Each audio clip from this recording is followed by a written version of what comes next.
more that I think about it, the more absurd it is. Now, the Trump administration, who purports to care about free speech, that was what they ran on. Of course, they're not doing any of that stuff anymore. They're creating DEI for Israel and pushing through laws to redefine anti-Semitism. But they pretended to care about free speech. And you had J.D. Vance, who went over there to Europe and gave a whole speech, tisk tisk, to all of you European leaders that are no longer listening to what your constituents want and are instead punishing them for their speech. If the majority of your constituents think something, you can't create laws and punish them. Like, right, that was kind of the gist of his speech. Like, the markets have decided what they want, and now you're punishing these people. That's crazy, he said. America's going to be a leader. We don't believe in this. We won't support this. Then you have a literal European leader that is basically saying F you to the American Constitution, right? Emmanuel Macron and Brigitte are saying, you know what? We don't like that podcaster in America. And we are going to launch a lawsuit that's never been launched before, an unprecedented lawsuit to impoverish her for speaking. And both J.D. Vance and Trump have not issued a statement. In fact, where are the journalists even asking them to make a statement? Okay, a state leader is speaking about your constituent and launching a lawsuit and saying you're going to impoverish them for executing the First Amendment right. Where are you?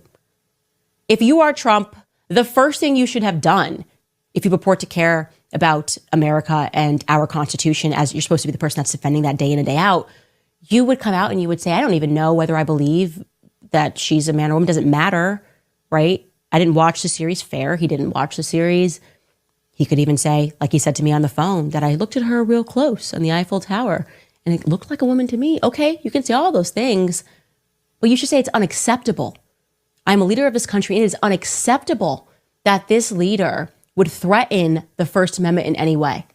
We don't need Pam Bondi rushing to issue a statement about a college male that's been shoved by a student for wearing an IDF shirt, okay?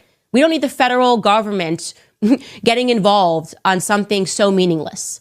But we might need our federal government when it comes to this, okay? The job of the federal government is to defend us against foreign invaders. And I would pretty much say Emmanuel Macron right now is being a foreign invader. But no, they're silent. They are silent. And that's a pretty loud silence right now. Because like, if I remove myself out of the situation, it is crazy that Trump has been silent on this matter, especially after Emmanuel Macron flew and tried to get Trump to shut me up. He knows what Emmanuel Macron is doing and how desperate he is to do it. So why is he allowing this attack on our speech? It's crazy. I personally think that this is backpedaling at its best for Candace Owens. Now, as it relates to Candace Owens, let me preface this by saying that Candace Owens is sometimes, she hits the nail right on the head. The dart goes right where it's supposed to go when she shoots it.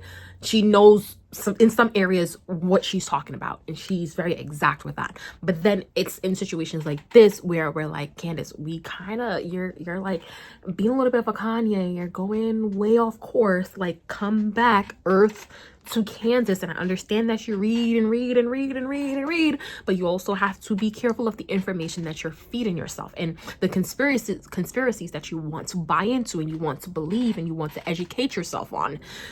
Because despite what everyone else has to say, Candace Owens has no business in that foreign leader's love life. As to whether his wife is a born boy, born woman, why is that Candace Owens' business? So now Candace Owens pokes her nose into some foreign leader's love life. This foreign leader has been trying months to shut Candace the fuck up, right? He has tried months. He has gone to the most powerful man in the world, Trump, and Trump calls you like, Candace, shut the hell up about this man's love life. You refuse to do that.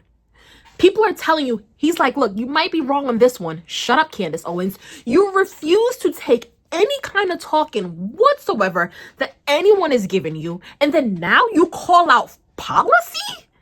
Now it's not Candace Owens' fault for poking her nose into business that did not concern her. Now it's Trump's fault and the policy that we have instilled and, the politicians not enforcing it when Candace Owens choose to poke her nose in other people's business. Mind you, nothing about deportation, nothing about the need for money in different areas or economy, or that the price in the housing market going AWOL or whatever, and the economy being shit. Nothing about that. But because Candace Owens spoke out of turn and is now being sued, now the most powerful man in the earth owes it to Candace Owens to speak up. Let me wait. I'll sit here and wait. Because then it's in moments like this where I wonder, like, Candace Owens, are you there? Like, are you there? Like, I love you. Like, I get it. Sometimes you're totally on point, but we've also seen when you've been totally wrong. Hey, you went with Trump and he's not speaking up for you. So, and I think that this should be a lesson to people that they should mind their business. But it's also a greater conversation as it relates to journalism and what is journalism and what isn't journalism. And with journalism and free speech, when you are given these things, you should have a source. You should have people who are feeding you legit information that you have vetted and you want to say this stuff. So unless you saw a big fat Peachkadilly in this woman's lap, there's no reason why you should have been on the internet saying that she was a man. Because the only way to prove that she was a man is that she had to have a dick between her legs, right? So unless you can prove that, Candace, you went on this tangent for nothing. You ruined your career for nothing. And don't get me wrong, I just feel like I don't even poke my nose so far in people's business to know whether they're a man or woman to even entertain this. So no, I didn't watch her series, and I have no interest in knowing if this person is a man or woman. Not my business.